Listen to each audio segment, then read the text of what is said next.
Blood Moon, the cursed redemption. The town of Black Hollow had always been a quiet, forgotten place, nestled between dense forests and towering mountains. But when the blood moon rose, whispers of an ancient terror spread through the narrow streets. The villagers locked their doors, drawing their curtains tight, fearing the legend that had haunted them for centuries. Deep in the heart of the forest stood a crumbling mansion, its walls blackened with age. No one dared to approach it, for it was said to be the dwelling of Victor Draven, a vampire cursed to walk the earth for eternity. He had lived through centuries, feeding on the lifeblood of the reckless. Yet there was one thing he feared more than the sun itself: loneliness. Victor had once been human, a nobleman betrayed and turned against his will. Unlike others of his kind, he did not revel in his monstrous nature. Instead, he despised it, longing for the warmth of a life he could never have again. But his hunger was relentless, a cruel reminder of the beast within. As the blood moon reached its peak, a stranger arrived in Black Hollow, a young woman named Evelyn Moore, a historian searching for forgotten tales. She was drawn to the legend of Victor Draven, eager to uncover the truth buried beneath centuries of fear. The villagers warned her, begged her to leave, but curiosity proved stronger than caution. One stormy night, Evelyn ventured into the woods, guided by the eerie glow of the blood moon. The mansion loomed before her like a shadowed tomb, its doors creaking open as if welcoming her inside. With each step, the air grew colder, the silence heavier. Then she saw him. Victor stood at the grand staircase, his figure tall and imposing. Yet his eyes held a sadness she did not expect.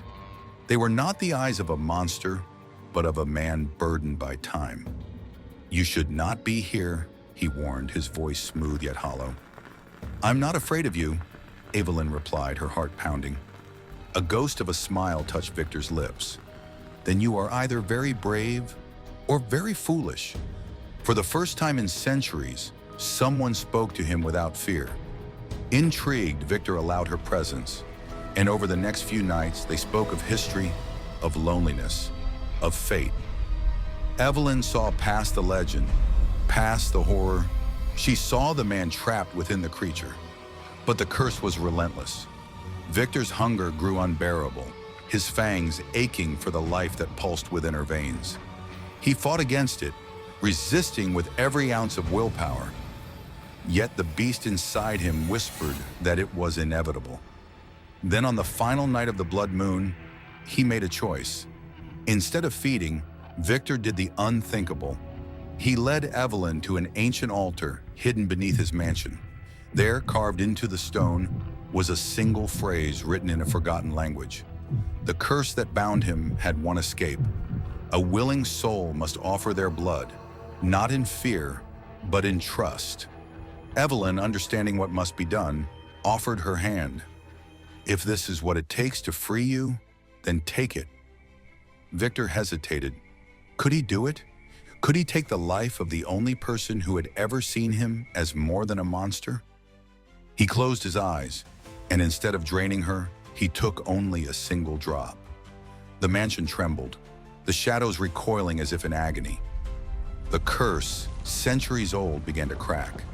The blood moon faded, replaced by the soft light of dawn. Victor gasped as warmth flooded his cold veins. His hands trembled. His heart, silent for so long, beat once more. He was human. The villagers awoke that morning to find the mansion empty, its darkness lifted. The legend of the vampire of Black Hollow ended that night. But Evelyn knew the truth. Far beyond the forest, where the mountains met the horizon, a man walked under the morning sun for the first time in centuries, free,